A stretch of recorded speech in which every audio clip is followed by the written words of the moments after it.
옆에 앉아 계신 우리 사랑하는 가족들에게 오늘은 이렇게 인사하겠습니다. 하나님께 당신의 인생을 맡기시기 바랍니다. 하나님께 당신의 인생을 맡기시기 바랍니다. 네. 여러분, 제가 태어나서 처음으로, 난생 처음으로 전국 노래자랑 녹화 현장에 참석하게 되었습니다. 네, 누구 덕분에? 우리 김영수 집사님 덕분에. 한번 제가 참석했다는 증거 자료 여러분에게 보여드리도록 하겠습니다. 증거 자료. 네, 저 뒤에가 전국 노래자랑 무대입니다. 네, 이렇게 우리 김영수 집사님과 또 우리 가족들과 함께 밝게 웃는 모습을 사진으로 남겼습니다. 그리고 우리 김영수 집사님이 예선이 아니라 본선에서 너무나 멋지게 여러분 TV에 방영될 거예요. 예, 이 모습입니다. 전국 노래자랑. 네, 이 모습 열창하시는 모습이죠. 제가 이번에 전국 노래자랑에 참석했다가 미스 김이라는 트롯 가수를 제가 처음으로 보게 되었고 그분의 노래를 듣게 되었습니다. 미스 김 여러분 아십니까? 저는 이번에 처음 이렇게 듣게 되는데 노래를 참 잘하시더라고요. 그런데 놀라운 사실은 그 미스 김이라는 트롯 가수가 작년 5월 달에 이 전국 노래자랑에 참여했다가 입상을 시작으로 가수의 길을 걸어가게 되었다라고 이렇게 이야기를 하더라고요. 이 멘트를 듣는 순간 제 마음 가운데 불안감이 밀려오기 시작했습니다. 왜요? 우리 김영수 집사님 이번에 노래자랑에 나가셨는데 입상이라도 하게 되면 어떡하나라는 이 불안감이 밀려오자 제가 제 옆에 앉아있는 우리 김중강 집사님에게 제가 이런 말을 했습니다. 집사님, 우리 김영수 집사님 이번에 입상하게 되면 어떻게 되죠? 그러니까 설마요. 네, 이런 말씀 안 하셨고 너무나 쟁쟁했던 분들이 그 노래자랑에 참석하신 것을 보게 되었습니다. 여러분, 인생을 아십니까? 제가 어렸을 때는 어른이 되면 인생을 알게 될 거라 그렇게 생각을 했습니다. 저는 어른이 되었고 이제는 부록의 나이를 훌쩍 뛰어넘어 50을 바라보고 있는 어른이 되었지만 여전히 저는 인생이 무엇인지 모릅니다. 나이를 먹어갈수록 더 알 수 없는 게 인생이라는 것이 생각이 들더라고요. 여러분은 어떠십니까? 우리의 인생이 여러분 원인이 있으면 결과 이렇게 기계적입니까? 절대로 그렇지 않습니다. 우리가 아무리 눈물을 흘리고 씨를 뿌린다 할지라도 내가 흘린 눈물의 씨앗만큼 그 결과가 내가 노력한 그 훈련의 그 시간만큼의 상응한 결과물이 우리의 인생에 찾아오지 않을 때도 많이 있습니다. 이번에 우리 김영수 집사님이 본선에 진출하게 되셨잖아요. 예선에 수백 명의 사람들이 그 예선에 참여를 했다고 합니다. 그런데 월요일 날 우리 조미선 집사님으로부터 우리 김영수 집사님이 본선에 진출했다는 소식이 들려오자 그 기쁜 소식을 들은 우리 이한이가 깜짝 놀랍니다. 우리 집사님이 정말로 본선에 진출하셨냐고, 정말 대단하시다고 이렇게 이야기를 하더라고요. 그런데 너무나 아쉽게도 여러분 제 목소리가 지금 정상이 아니잖아요. 제 목소리보다 더 잠긴 목소리로 당일날 심한 목감기에 김영수 집사님이 걸리게 되었습니다. 거기다가 순서상 맨 마지막에 배치가 되어 있더라고요.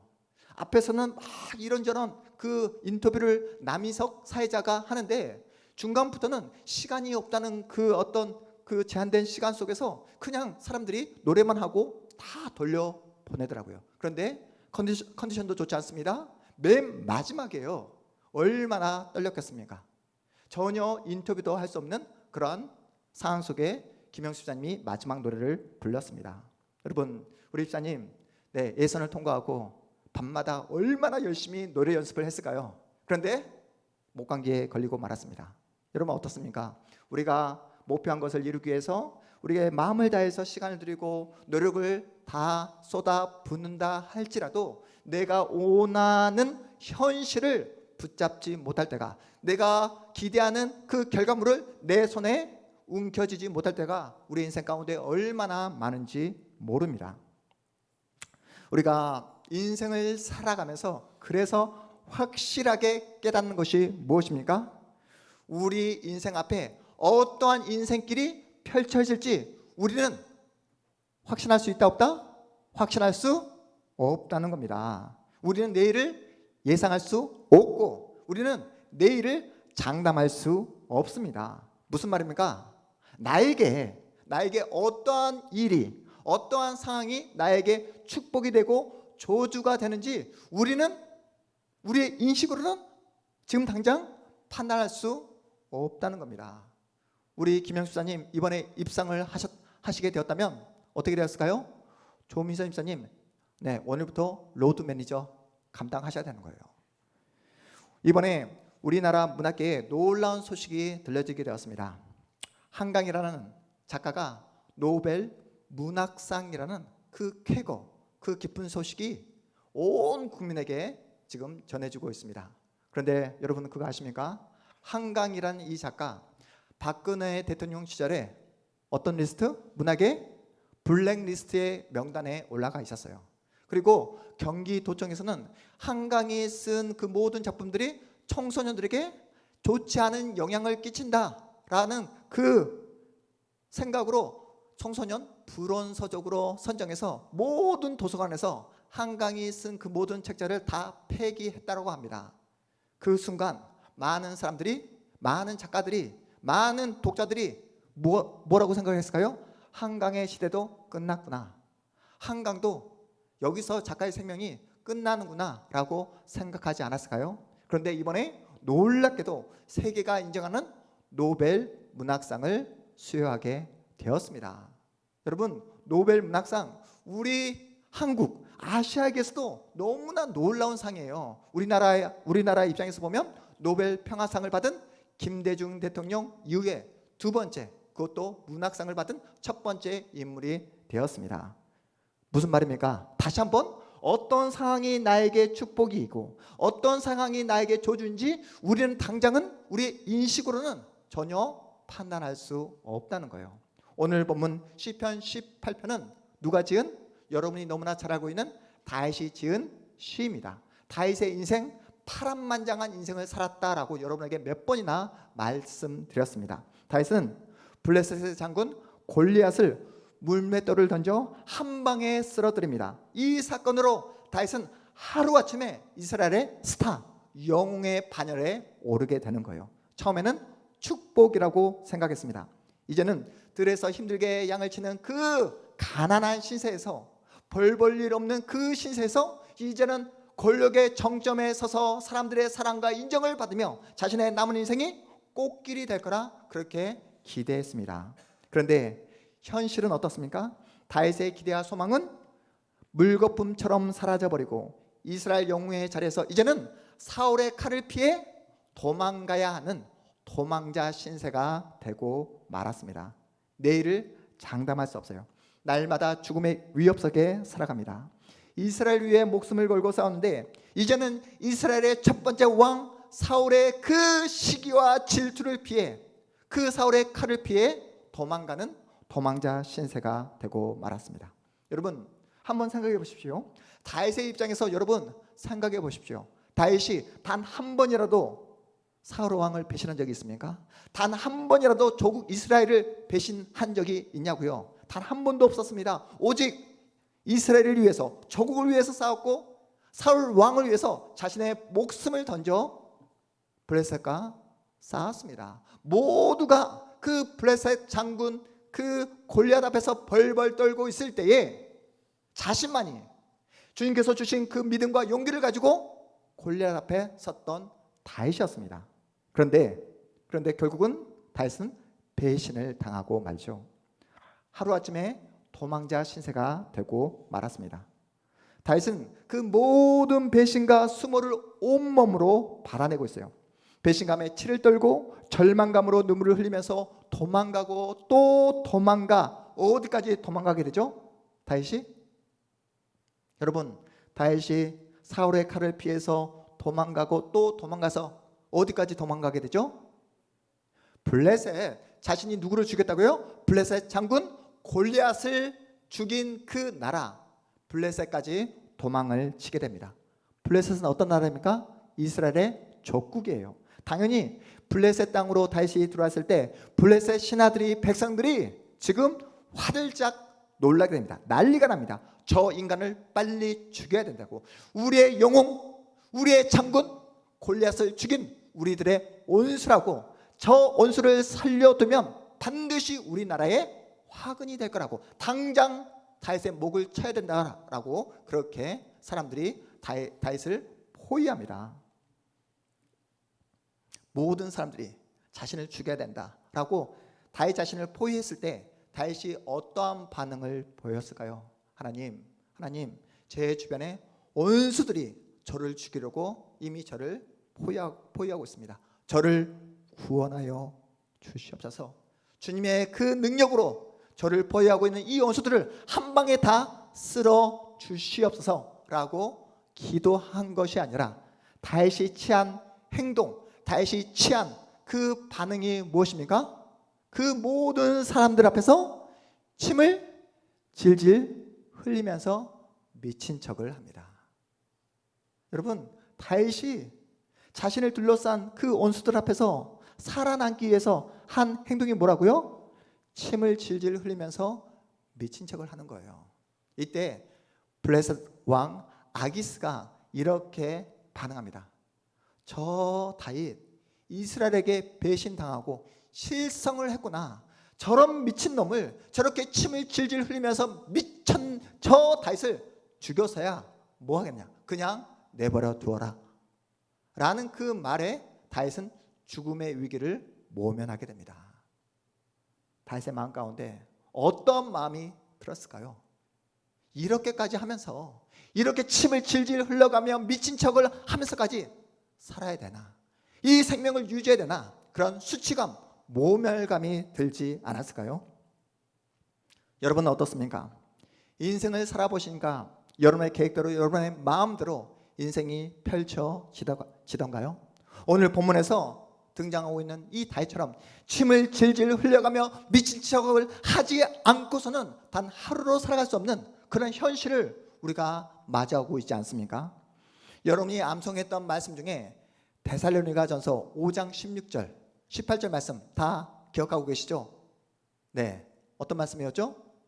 데살로니가전서 5장 16절 18절 우리 다 암송하고 있는데, 네, 항상 뭐하라?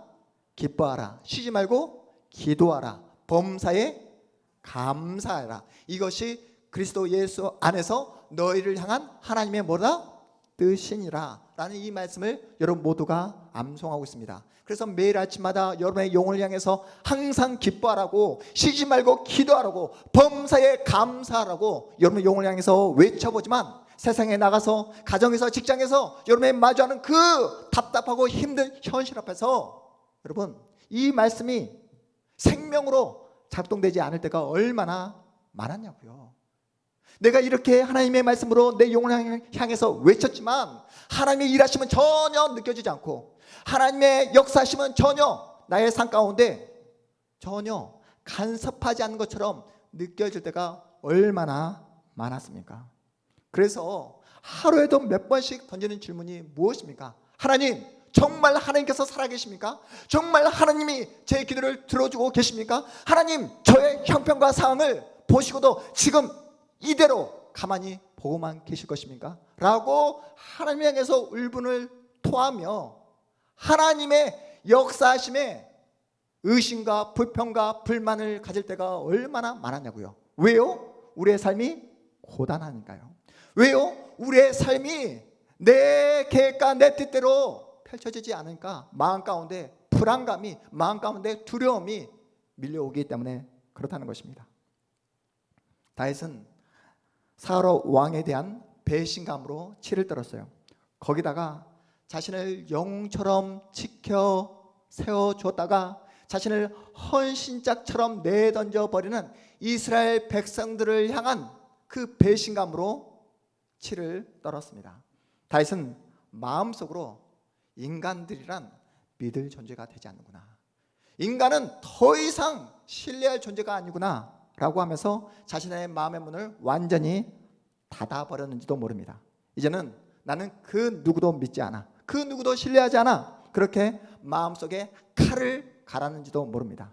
그렇게 사람에게 받은 상처와 배신감으로 치를 떨고 있던 그 다윗에게 하나님은 어떠한 방법으로 다윗의 그 상처난 마음을 치유해 주십니까? 사람에게 받았던 그 상처와 아픔을 하나님은 또 다른 사람을 통해서 만져주시고 치유해 주십니다. 하나님께서 보내신 사람이 누구입니까? 자신에게 배신을 저질렀던 누구요? 사울의 아들 요나단을 통해서 그 마음 가운데 있는 아픔과 배신과 상처의 마음을 치유해 주십니다. 다윗은 전혀 예상치 못한 사람으로부터 힘과 용기와 위로를 받고 있는 거예요. 그래서 이 요나단을 다윗으로 보내셔서 다윗으로 하여금 더욱더 하나님을 의지하는 자리로, 하나님만 바라보는 자리로 그렇게 인도하십니다. 여러분, 요나단 입장에서 한번 생각해 보십시오. 요나단이 누구라고요? 사울의 아들입니다. 아버지 사울과 함께 힘을 합쳐서 다윗만 제거해 버리면 사울 다음으로 자신이 차기 이스라엘 두 번째 왕이 될 수 있습니다. 여러분, 권력이 얼마나 매정하고 무서운지 아십니까? 권력 앞에서는 자신이 낳은 아들도 없다는 것을 역사 속에서 여러분 얼마나 많이 보셨습니까?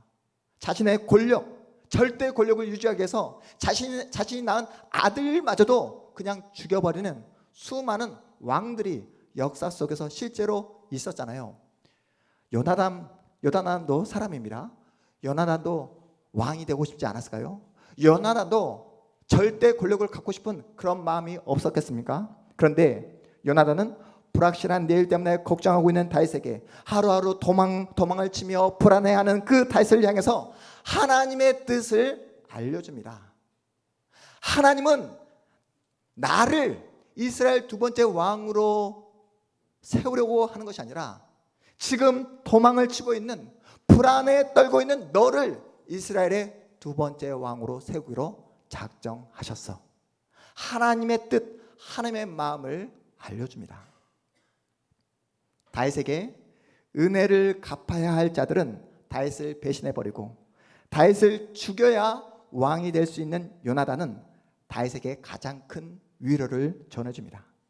하나님은 인간으로부터 받았던 그 모든 다윗의 상처와 아픔을 또 다른 인간을 통해서 싸매어 주고 계세요. 이것이 바로 하나님이 사용하시는 방법이십니다. 여러분, 인간의 이 작은 생각, 제한된 인식으로는 하나님의 일하심을 우리가 다 판단하고 해석할 수 없다는 거예요. 우리는 하나님을 믿는다 말하지만 오늘 우리 김혜경 집사님께서 대표 기도해 주신 내용처럼 우리가 좀 더 편안해지고 우리가 좀 더 당장의 기쁨과 즐거움을 위해서 하나님이 주신 은혜를 잊어버리고 하나님을 모른 채하고 하나님이 가슴 아파하는 제약된 자리로 넘어갈 때가 얼마나 많은지 모릅니다. 내가 죽어라 노력하고 내가 열심히만 살아가면 그에 상응한 결과물이 나올 거라 그렇게 기대하며 우리는 살아가고 있습니다. 하지만 다윗의 인생을 통해서 우리가 배우는 것이 무엇입니까?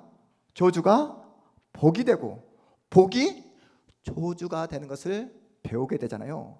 믿었던 사람이 원수가 되고 전혀 기대하지 않았던 사람으로부터 하나님이 주시는 그 놀라운 은혜와 축복을 부여받는 게 바로 신자의 인생이라고 우리에게 말씀하고 계십니다.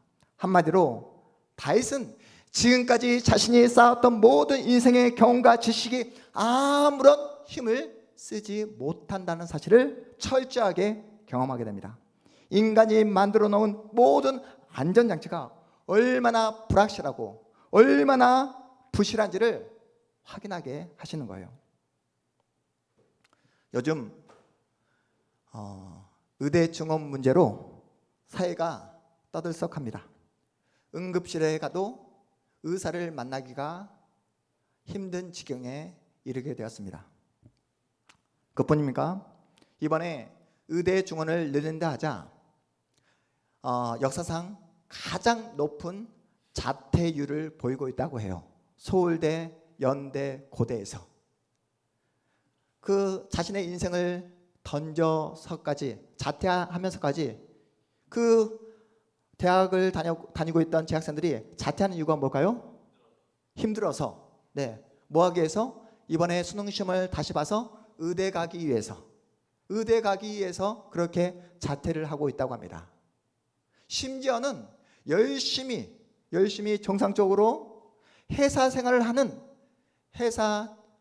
회사원들까지도 이번에 늘어난 의대 증원에 이렇게 올라타서 자신도 의대에 다시 가겠다 해서 회사를 때려치고 이번에 수능 시험을 준비하는 회사원들까지 늘어나고 있다고 합니다. 그렇다면 여러분, 과연 의대를 가게 되면 자신의 인생 가운데 꽃길만이 열려지게 될까요? 행복한, 자신이 기대하고 원하는 그런 현실이 펼쳐지게 될까요? 서울대 의과대학을 우수한 성적으로 졸업하고 명성을 떨쳤던 한 젊은 의사가 있었습니다. 잘 나가니까 얼마나 시간이 없었겠습니까? 사람들을 고치고 사람들에게 또 명성을 갖고 하니까 자신의 그 몸을 돌볼 여유가 없었어요. 그런데 어느 날 자신의 그 건강에 이상한 징후가 느껴졌음에도 불구하고 단 한 번도 건강검진을 받지 않았다고 합니다. 왜요? 바쁘니까. 더 많은 돈을 벌기 위해서 그렇게 하루하루 보내다가 더 이상 이렇게 놓았다가는 내 몸에 더 큰 문제가 생길 것 같다는 그 두려움에 건강검진을 받게 되었다고 합니다. 그 젊은 의사가. 그런데 그 젊은 의사가 건강검진을 받고 난 그 판정이 뭐냐면 말기암 판정을 받게 되었다고 해요. 동료 의사들이 수술을 하기 위해서 배를 갈랐지만 손을 쓸 수 없을 만큼 온몸에 암이 독버섯처럼 퍼져 있었다고 합니다. 그렇게 건강검진을 받고 암 판정을 받은 그것도 불과 몇 주 후에 그렇게 잘 나가던 의사는 이 세상을 떠나고 말았습니다. 제가 설교를 시작하면서 여러분에게 던졌던 질문으로 다시 한번 여러분에게 질문하겠습니다. 여러분은 인생을 아십니까? 나이를 먹어갈수록 더욱더 우리가 확실하게 우리가 깨닫는 것은 인생이란 우리가 알 수 없더라. 내일을 장담할 수 없는 게 바로 우리의 인생이다. 그래서 나이를 먹으면 우리는 내일에 대해서, 인생에 대해서 함부로 큰 소리를 치지 못합니다. 젊었을 때는 인생에 뭔가 성공의 법칙을 알고 있는 것처럼 이러한 길로 가게 되면 반드시 행복을 찾을 수 있을 것처럼 그렇게 큰 소리를 쳤지만 나이가 들수록 큰 소리를 치지 못합니다. 내가 옳다고 믿었던 그 모든 신념과 생각들이 한순간에 와르르 무너져 버릴 때가 얼마나 많습니까? 인생을 살면서 우리가 느끼는 것은 내 인생은 내 마음대로, 계획대로 되지 않는다. 내 생각대로 되지 않는다는 것을 우리는 뼈저리게 느끼며 인생의 시간들을 통과하고 있습니다.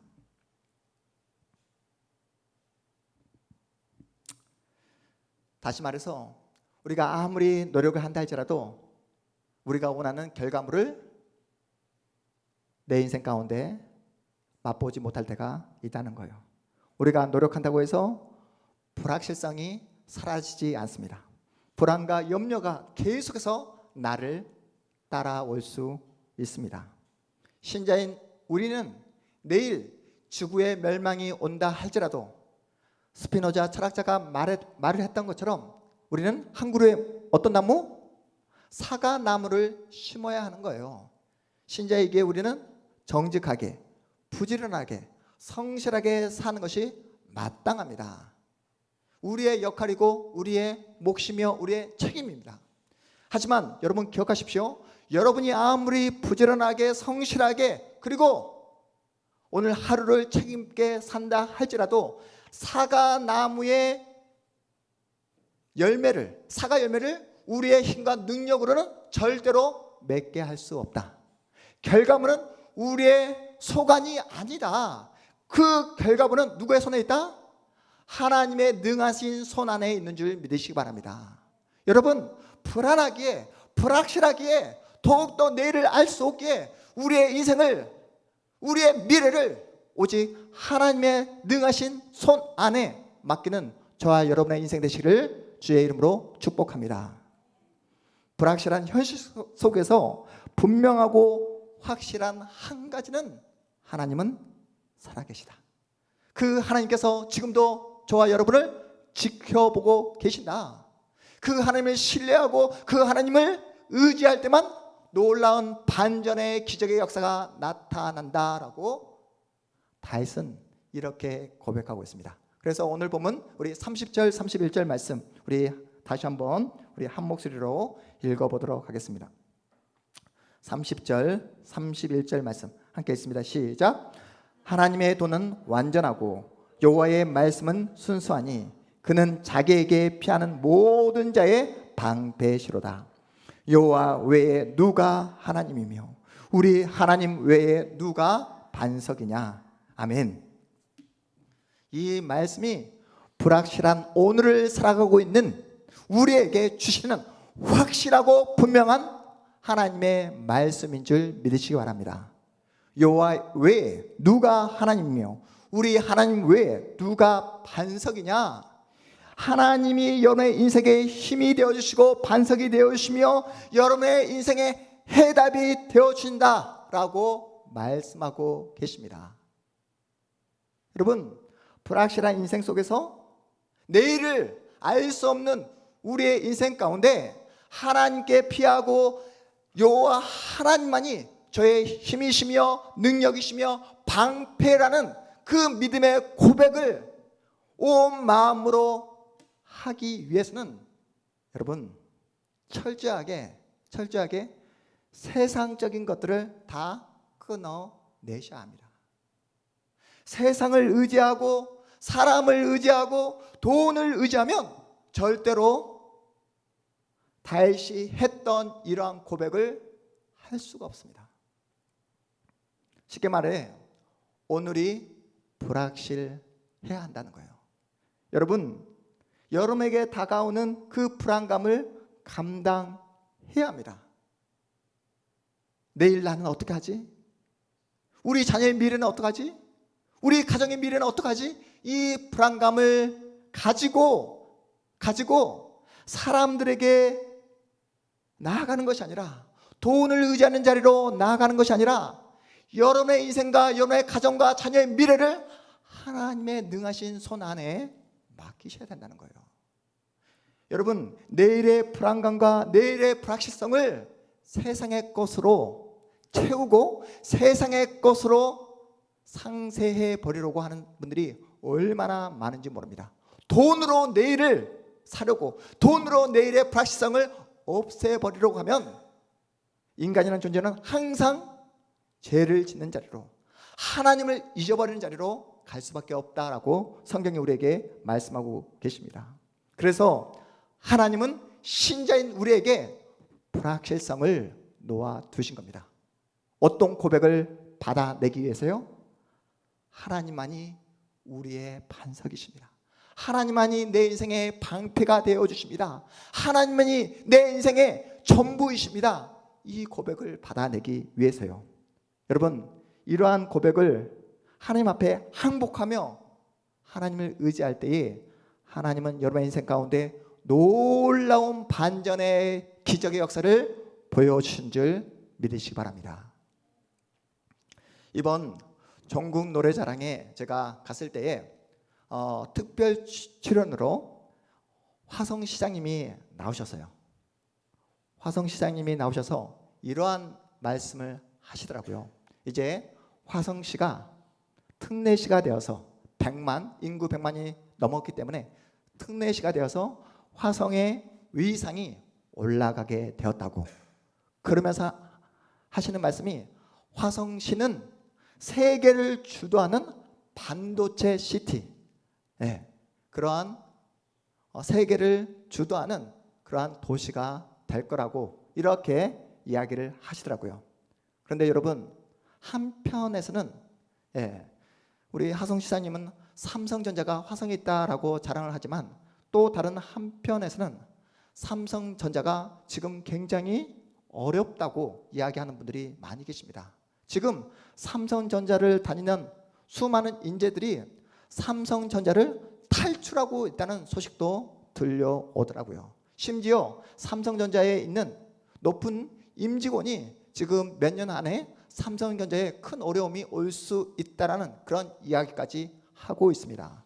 그럼에도 불구하고 교회를 다니는 신자마저도 하나님보다 삼성전자 주식을 더 의지하는 분들이 우리 주변에 얼마나 많은지 모릅니다. 사랑하는 여러분, 이제 선선한 가을날이 우리에게 찾아왔습니다. 가을이 오면 예수를 믿지 않는 사람들도 무엇을 펼치죠? 독서의 계절이라 해서 책을 펼칩니다. 이번에 한강 작가가 노벨 평화상을 받게 되어서 서점가에 한강이 쓴 그 모든 책 시리즈를 주문하겠다고 주문이 쇄도하고 있다고 합니다. 그렇다고 한다면 예수 믿는 우리는 이 선선한 가을날 어떤 책을 펼쳐야 될까요? 어떤 책이요? 하나님의 말씀, 성경책을 펼치셔야죠. 여러분, 여름 내내 더워서 상황 때문에, 환경 때문에 어쩔 수 없었다라고 그렇게 핑계대며 멈추었던 우리 가정 예배를 회복해야 되지 않겠습니까?